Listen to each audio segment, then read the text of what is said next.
Good morning, good afternoon, or good evening, depending on where you're tuning into from today. What I'm going to be covering off today is the genetic architecture of schizophrenia. We're going to cover off a review of some of the major advancements in this area. And so I have the pleasure of introducing the topic, and then we'll be passing it off to four other early career researchers who have, all of us have come together to perform this review. And so I'm excited to be able to present this for all of you today. For those of you that don't know me, I'm Dr. Kaarina Kowalec. I'm an assistant professor in Canada, as well as affiliated with the Karolinska Institute in Sweden. Okay, so a bit of an overview. It's going to be a series of 5-minute talks by early career researchers. And so we present actually from a number of different countries around the world. So like I said, I'm going to do just the introduction today, and I'm from Canada. And then I'll pass it off to Niran, who's from Nigeria. He'll cover off epidemiology and genetic epidemiology of schizophrenia. And then he'll pass it off to Sathish, who's from Australia, who will review some of the common and rare genetic variation of schizophrenia. Arsalan from Pakistan actually performed the original review for the rare genetic variation section. Unfortunately, he could not join us today. From there, we'll cover off the functional annotation section by Marcos, who's from Brazil. And then lastly, the polygenic risk scores and genetic correlations with schizophrenia, who will be reviewed by Sophie from the UK. And then lastly, I'll provide a few future perspectives in conclusion. So without further ado, we know that schizophrenia is a highly heritable condition. Our understanding of the genetic architecture of schizophrenia has increased greatly over the past decade, which is fantastic. And a lot of this is due to the fact that we have some major advances in genetics technology, such as those that are more feasible now and more affordable. In order to perform this large-scale genotyping sequencing, we have a lot more research samples, of course, now with respect to largely due to worldwide collaboration. So for example, from groups such as the PGC, of course. And this has led to identification of a number of different common genetic risk variants, as well as a number of rare variants now, and copy number variants as well. And together, this has provided some really key insights into the biological basis of schizophrenia that was previously unknown. And so schizophrenia itself is a severe and often chronic psychiatric disorder.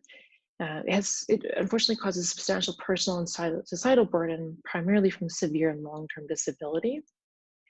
It's associated or characterized by positive symptoms. And so these are things that occur sort of in addition to, so like hallucinations and delusions, as well as negative symptoms such as avolition and anhedonia, which is sort of the lack of motivation, lack of ability or inability to feel pleasure for things, as well as disorganized symptoms with respect to someone's speech and their behavior. And it's also marked by cognitive impairment.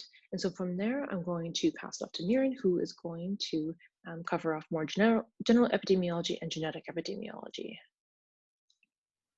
Hello, viewers around the world. A very good day to you wherever on the planet you're watching. I will be talking very briefly about schizophrenia epidemiology. Schizophrenia, as we know, a disorder characterized by positive symptoms such as delusions and hallucinations, negative symptoms like avolition and their associated cognitive and also some affective component to it as well. The global age standardized point prevalence of schizophrenia is estimated to be about 0.28%. The incidence of schizophrenia is about 15.2 per 100,000 persons with a median male-female ratio of 1.4. Schizophrenia contributes approximately 13 million years of life lived with disability. Poor outcomes are thought to be common, known to be common, and include premature mortality, long-term hospitalization, treatment resistance, and poor quality of life. Approximately 1 in 3 people with schizophrenia would attempt suicide during their lifetime, and it's also been found that there's a 2 to 3-fold increased risk of death in patients with schizophrenia, with a median standardized mortality ratio for all-cause mortality being about 2.6.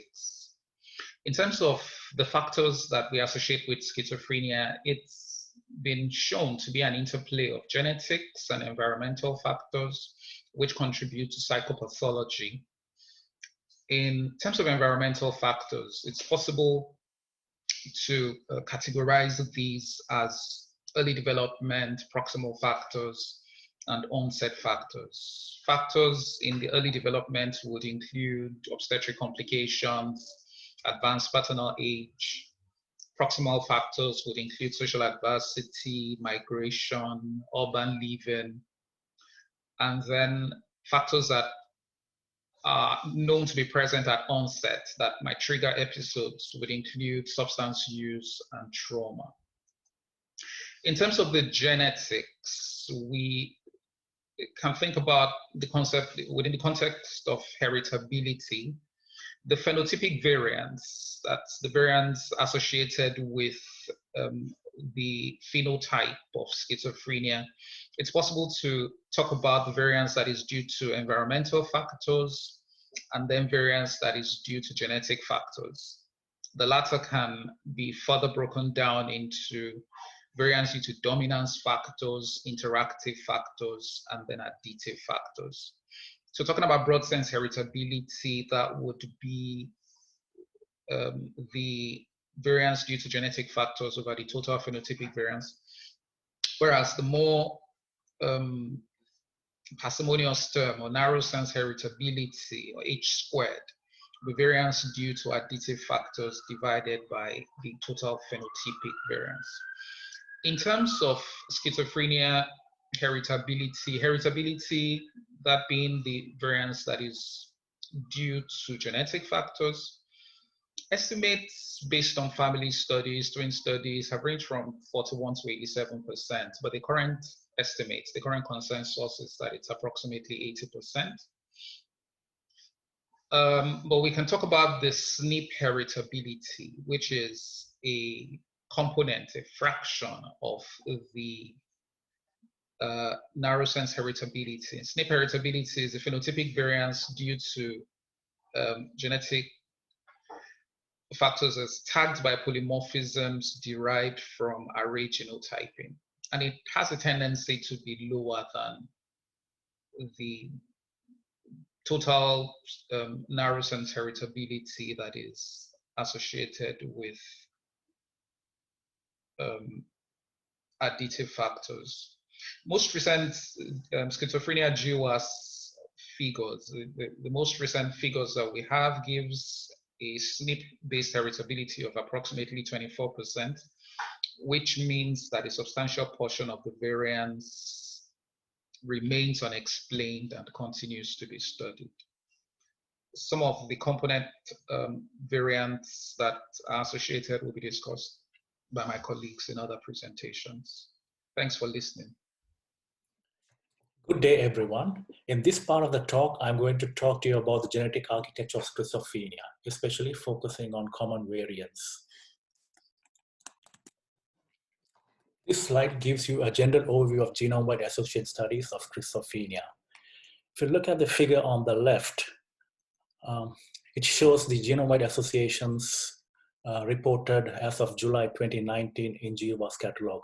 It represents around 17 trait categories. However, if you look specifically with respect to schizophrenia, the GWAS catalog has listed around 2,112 genetic associations from 36 schizophrenia and related publications. This includes schizophrenia, schizoaffective disorders, schizophrenia severity measurements.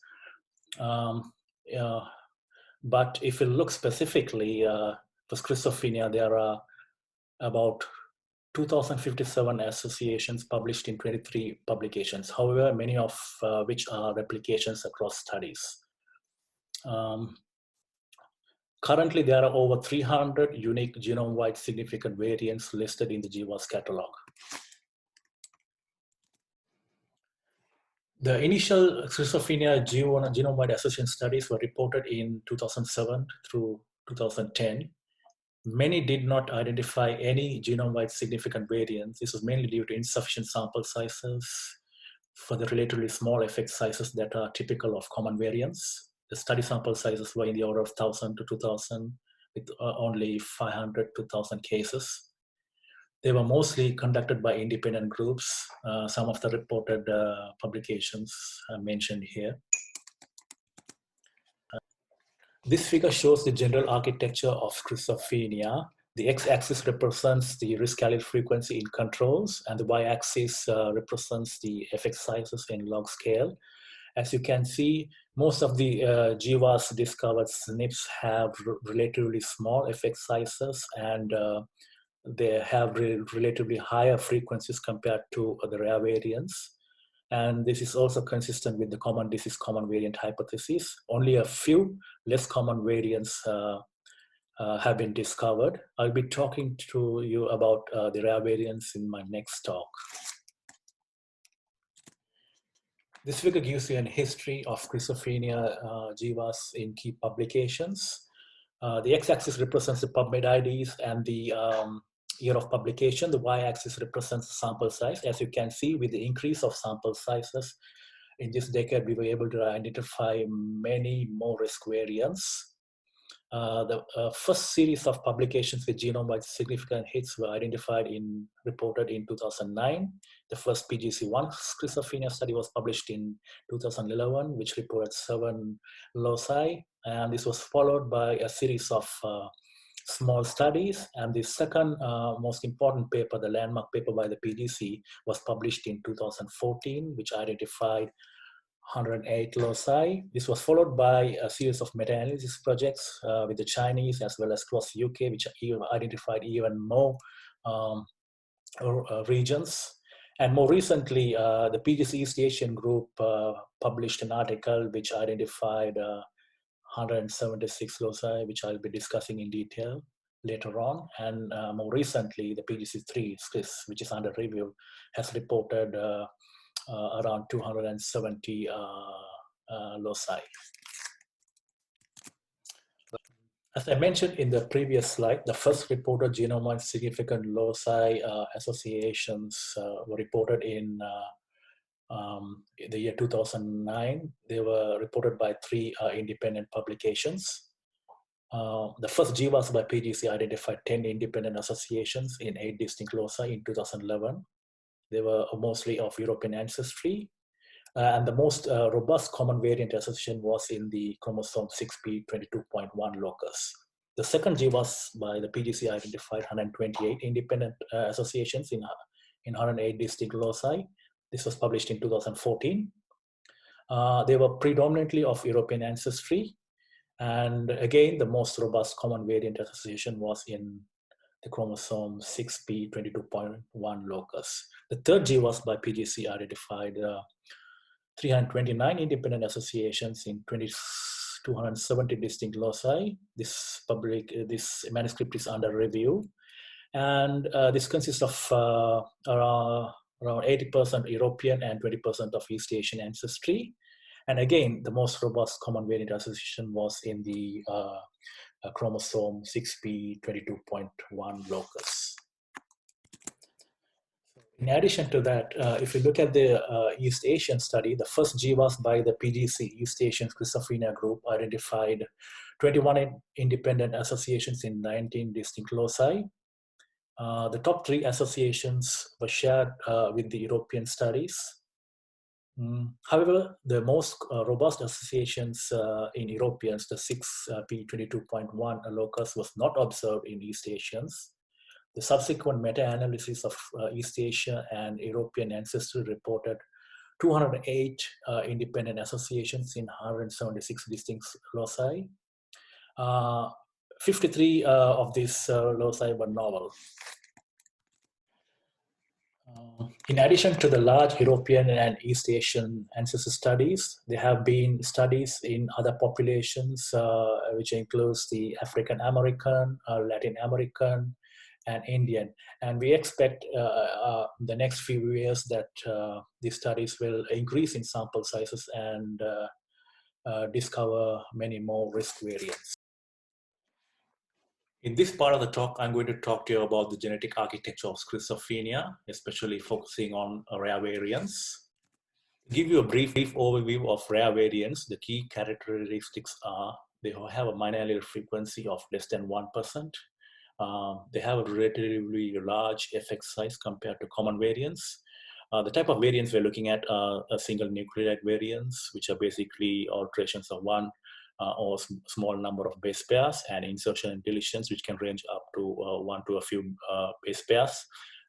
And copy number variations are basically duplications or deletions of thousands to millions of base pairs. And the genotyping technologies we use for these studies are microarray, usually used for CNV analysis, and whole exome sequencing and whole genome sequencing, which are basically used for most of the analysis. They are highly informative variants due to their large effect sizes. As you can see in this figure, most rare variants have very large effect sizes and relatively very low frequencies, and are consistent with common disease rare variant hypothesis. Now, if you look at SNVs and indels in particular, the early whole exome sequencing studies demonstrated enrichment for rare variants, and one study published by Purcell and the subsequent extension of that study using the whole exome aggregation consortium dataset identified an excessive burden of disruptive and damaging ultra-rare variants in cases. However, no individual gene was found to have a significant excess of damaging variants. And now, if we look at ultra-rare SNVs and indels studies which had significant genes, there was one study published in 2006 which identified a loss of function variant in ZD1A gene. And the more recent, the largest whole exome sequencing effort by the Schema Consortium, the manuscript is under review.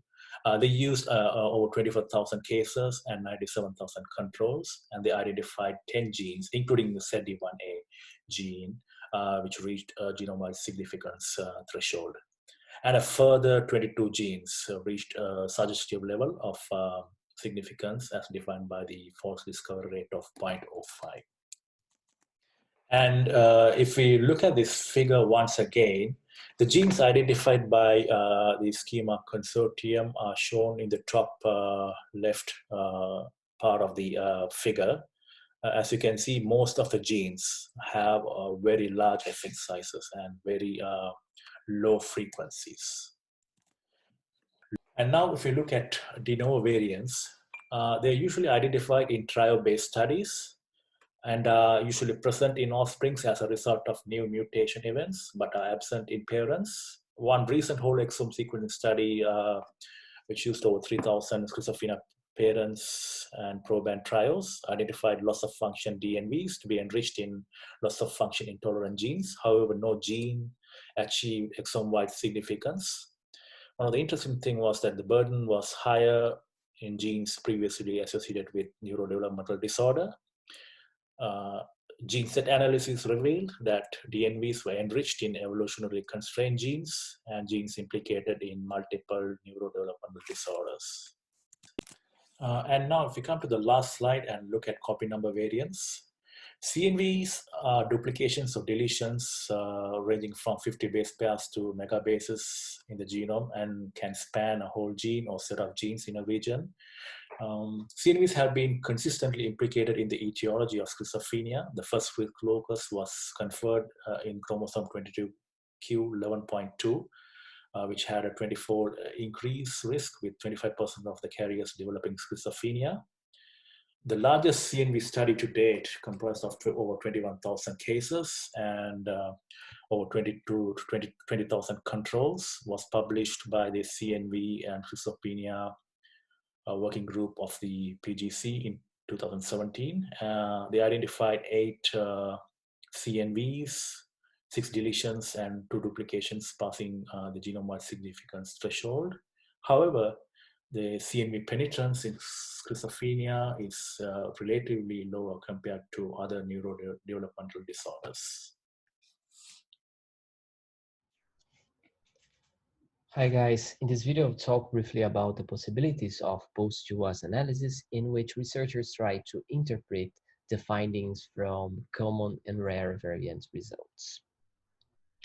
So GWAS confirmed that schizophrenia is a highly polygenic disorder, and thus it has been pretty challenged to understand where and when these many genetic variations and variants play a role in the disorder. The post-GWAS approaches aims to gain biological insights by identifying genes, tissues, cells, and biological pathways associated with schizophrenia. In this video, we'll cover 3 topics that have been successful in identifying new biological insights for schizophrenia. So first, the gene set analysis tests whether sets of genes grouped by biological pathway are enriched for variants associated with schizophrenia. These analyses have been pretty important to confirm, for example, that schizophrenia is a disorder of neural dysfunction. So genes highly expressed in the brain, mainly in the cortical inhibitory interneurons and excitatory neurons, are strongly enriched for variants associated with schizophrenia. Besides, the gene set findings confirmed associations within genes of dopaminergic and glutamatergic pathways, like the dopamine receptor 2, D2, which is a target for antipsychotic drugs. Notably, as the sample sizes increase in genetic studies, enrichment analyses have shown a convergence of rare and common variant findings, pointing to concordant genes and pathways, which strongly supports their relevance to schizophrenia. TWAS uses multiple known epithelial variants from a gene in a specific tissue to predict its expression. And when merged with GWAS summary statistic data, it is possible to infer which genes are up or down regulated in schizophrenia. So a TWAS in 2018 investigated epithelial data from brain, blood, and adipose tissues and found that 42 out of the 157 genes associated with schizophrenia were in fact involved with chromatin organization. So highlighting that regions responsible for gene expression regulation can be potential targets. A more recent TWAS used expression data from dorsolateral prefrontal cortex and identified 89 genes associated with schizophrenia. And also that these genes were enriched in gene set for abnormal CNS synaptic transmission and also presentation of peptide antigen via MHC class 1, which is consistent with well-established association between schizophrenia and common variation at the MHC class 1 region. Finally, although confirming GWAS results and identifying novel hits, TWAS may not extract time-specific information of disease nor which kind of cell type is involved inside that tissue. So RNA-seq and single-cell studies have been pretty important to fill this gap. As an example, transcriptomic data from dorsolateral prefrontal cortex identify an overlap of 20 variants between this data and genome-wide association hits, interfering in the gene expression of one or more genes. Besides, recent studies from PsycEncode using single-cell RNA-seq data mapped the associated genomic loss from GWAS to pyramidal cells, cortical interneurons, and other cell types with schizophrenia. Hi, my name is Dr. Sophie Legge from Cardiff University, and I'm going to talk to you about polygenic risk scores and genetic correlations in relation to schizophrenia. So polygenic risk scores have emerged as an informative tool for studying the effects of schizophrenia genetic liability. It's a single measure of the cumulative effects of SNPs associated with the disorder, with higher genetic scores indicating higher genetic liability. So polygenic risk scores can currently explain around 7.7% of the variance in schizophrenia case control status. And this graph here is taken from the PGC3 preprint. So this level is currently insufficient for diagnostic purposes, and how schizophrenia polygenic risk score could be applied clinically, it remains unclear. Although there have been some promising findings in regards to first episode psychosis samples. A key challenge in polygenic risk score analysis is the application across major ancestral populations. So polygenic risk scores derived from alleles discovered in GWAS of Europeans explains less variance when it applied particularly to African but also to Asian populations. And this is likely due to differences in allele frequencies and linkage disequilibrium structures. In the recent GWAS by Lam and colleagues, polygenic risk score prediction of schizophrenia was only 45% as accurate in East Asians compared to European individuals, despite a broadly shared genetic etiology. And so greater diversity in GWAS must be prioritized to realize the full potential of polygenic risk scores. One application of polygenic risk scores has been to disentangle the clinical heterogeneity in schizophrenia by investigating phenotypic markers of genetic liability. And this has been done particularly in relation to treatment outcomes, symptom severity, and cognitive ability. So a higher polygenic risk score for schizophrenia has been associated with a more chronic illness course, and this is indexed by the number and the length of hospital admissions. However, results from studies investigating treatment resistance to antipsychotics have been conflicting, and this indicates that specific polygenic risk scores are likely to be required for some outcomes. Schizophrenia polygenic risk score has been associated with negative and disorganized symptoms specifically in individuals with schizophrenia, although the reported variance explained by the polygenic risk score is small. There seems to be no evidence to suggest that the polygenic risk score is associated with the severity of positive symptoms in individuals with schizophrenia, but it has been associated with psychotic symptoms in first episode samples and bipolar disorder. There's been inconsistent findings from studies investigating the association with cognitive deficits in schizophrenia, and this may be due to differing measures of cognitive ability and at what stage the illness the assessment was made. However, several recent studies have indicated that the schizophrenia polygenic risk score may be associated specifically with cognitive decline. A further area of interest has been the relationship with the intermediate phenotypes, such as neuroimaging measures. There doesn't currently appear to be any strong evidence for an association with brain structural changes that are relevant to schizophrenia, but a higher polygenic risk score has recently been associated with lower connectivity in control samples. So common genetic liability for schizophrenia has been robustly found to have pleiotropic effects on related psychiatric disorders. And this figure details the significant genetic correlations from the Brainstorm Consortium paper. So the highest correlation by some way is bipolar disorder for schizophrenia, and this has correlation of 0.7. This is followed by depression, OCD, ADHD, anorexia, and autism. Schizophrenia also has a positive genetic correlation with neuroticism and negative correlations with subjective well-being, BMI, and intelligence. These results are also consistent in non-European populations and in a polygenic risk score analysis of US-based healthcare records. These findings indicate that a substantial portion of the common genetic architecture among psychiatric disorders is shared. Well, thanks for listening. That's a wrap from me. Bye.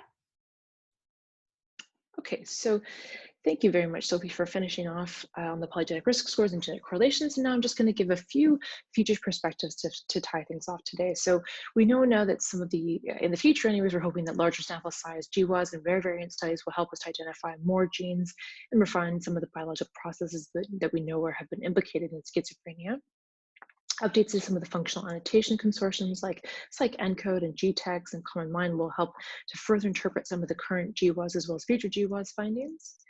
And the hope of these together would contribute to drug discovery for schizophrenia and psychosis, as well as providing some personalized medicine efforts.